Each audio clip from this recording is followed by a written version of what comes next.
What is going on, guys? It is Wrestlelamia here, back with another video. Join us now as we look at this week's edition of the Red Brand, as well as the wildest news stories and rumors you need to know, including WWE fans unhappy with Jey Uso's win, the real reason behind Jey Uso's win over LA Knight, WWE makes major changes to Raw, WWE on ESPN is a flop, WWE refused to help a dying wrestler, and much more. Be sure to subscribe and hit that notification bell for daily wrestling videos and follow us on Facebook for exclusive lists.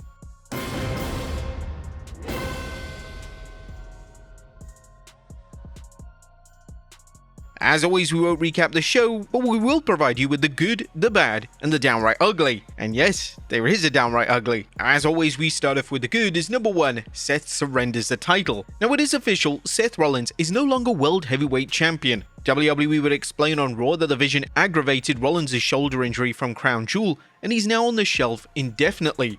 Whilst it's not the most creative storyline in the world, it does present the Vision as incredibly strong and gives Rollins a natural babyface arc when he returns. It's also pretty crazy that both the Women's and Men's World Heavyweight Championships have been vacated in 2025, and there's some similarities. Both won the Money in the Bank ladder match, both won their cash-ins, and both got pregnant. No, wait a minute. No, just Naomi got pregnant, Rollins is injured. Number 2, new champions. Now at last, we have new tag team champions, as Dragon Lee and AJ Styles, who fans are hilariously labeling as AJ Lee, took the titles from the Judgment Day in a great matchup. Let's be fair, the Judgment Day's reign has been utterly appalling, and hopefully WWE commit to having Lee and AJ defend the titles on a regular basis, as the Judgment Day only had 2 defenses in 112 odd days. Number 3, Becky's promo. Despite being a heel, Becky Lynch thankfully took issue with fellow heel Paul Heyman masterminding the attack on her husband Seth Rollins. Lynch would confront Heyman backstage, calling him a penguin-faced prick, and the two had an intense showdown. Now, this is the type of booking that WWE needs, as continuity and logic shouldn't go out the window just because 2 talents happen to be on the same side of the moral compass. Number 4, Dom's face turn is definitely coming.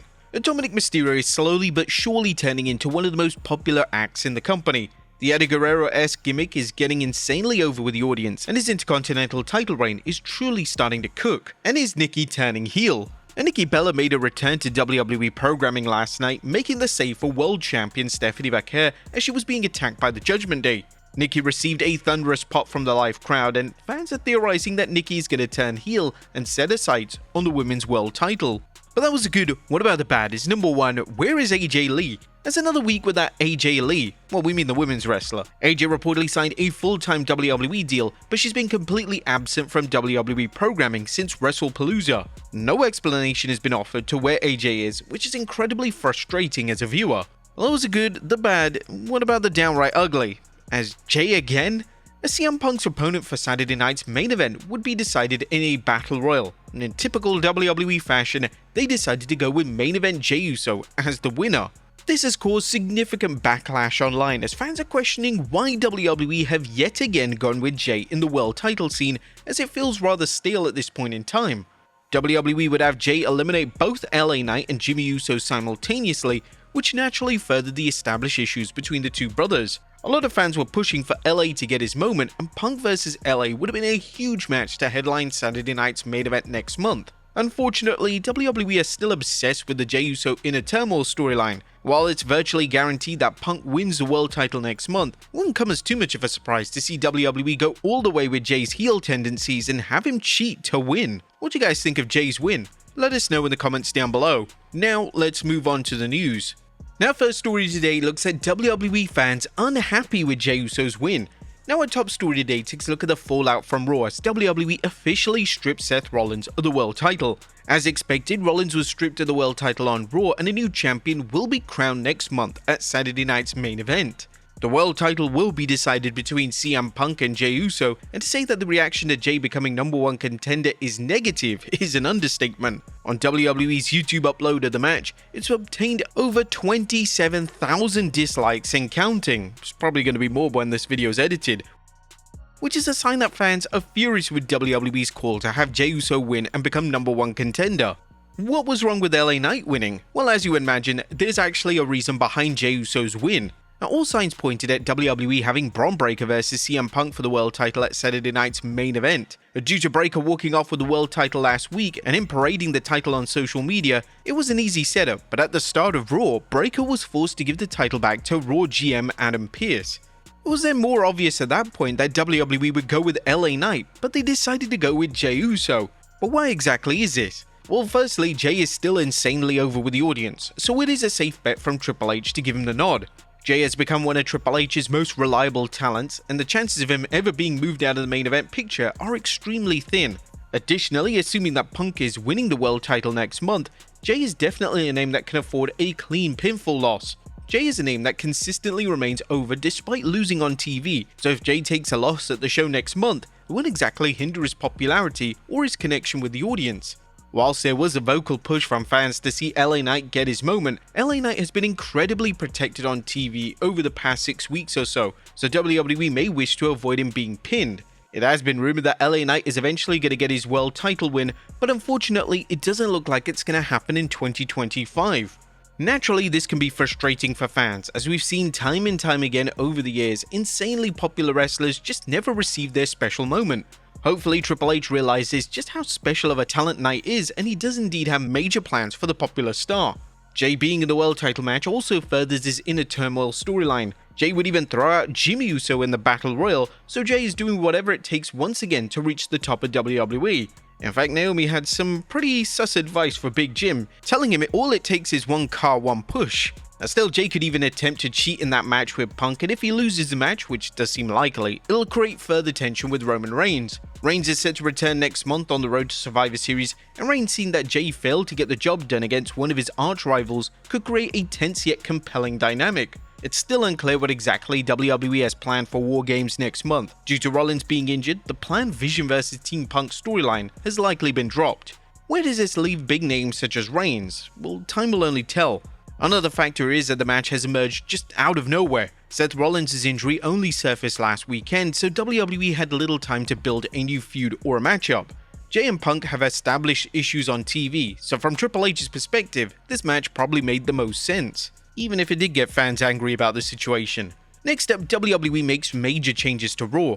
Now it appears that plans involving Seth Rollins being stripped of the world title on Raw didn't go down as initially intended. According to WrestleVotes on X, the original plans were to play out differently, but creative changes were implemented at the last moment. A source backstage at WWE Raw in Sacramento tells me there were a lot of late changes to the opening segment where Adam Pearce stripped Seth Rollins of the World Heavyweight Championship. Original plans had things playing out differently than what we ultimately saw on screen. Now, although the report doesn't add what the original plans were, we can assume that the segment was always going to lead to Rollins being stripped of the title due to his injury. Could have been different in the way Bron Breakker would hand over the world title to Adam Pearce, as that segment just felt really awkward. Next up, the truth behind Jacob Fatu's injury. Jacob Fatu was written off TV on SmackDown last week, and although it was initially reported that the former US champion could be out for a long time, it's now been since reported that that isn't the case. Fatu is out of action due to having a dental procedure, and according to Brian Alvarez on the Wrestling Observer Live, Fatu could be back in time for Survivor Series War Games.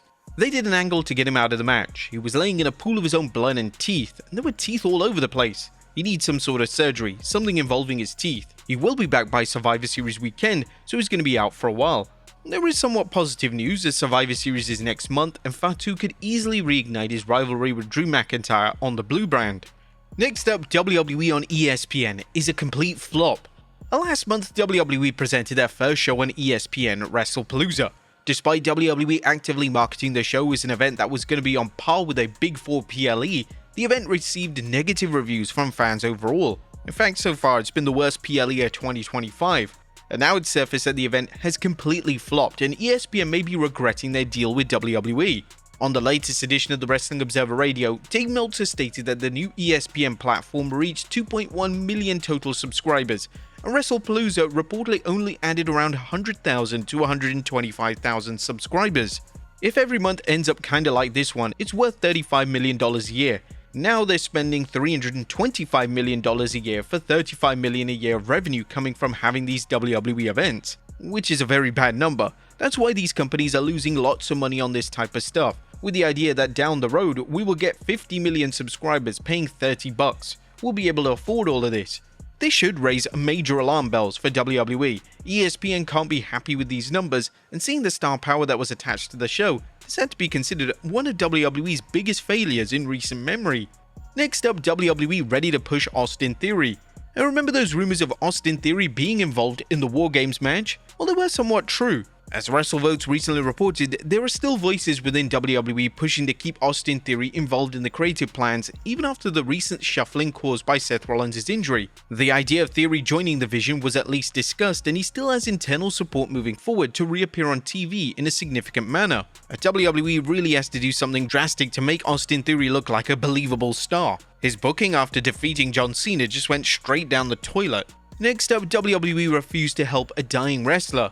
Now, news dropped yesterday relating to the passing of former WWE star Mo from Men on a Mission. Now, unfortunately, it's also been revealed that Mo reached out to WWE to help with funds for a transplant, and WWE outright refused. It was reported on the Observer Radio stating, he was bitter at WWE, he needed $30,000 down to get the transplant. He went to WWE and said, you send me a letter every year that says you'll pay for rehab. I don't have a drug problem, I need a kidney. It'll cost you a lot less than rehab. WWE's policy is only to pay for drug rehab. That's it, not cancer treatment, not organ transplants, and a lot of the other guys got turned down too. Steve Williams with cancer, others, so Mo was told no.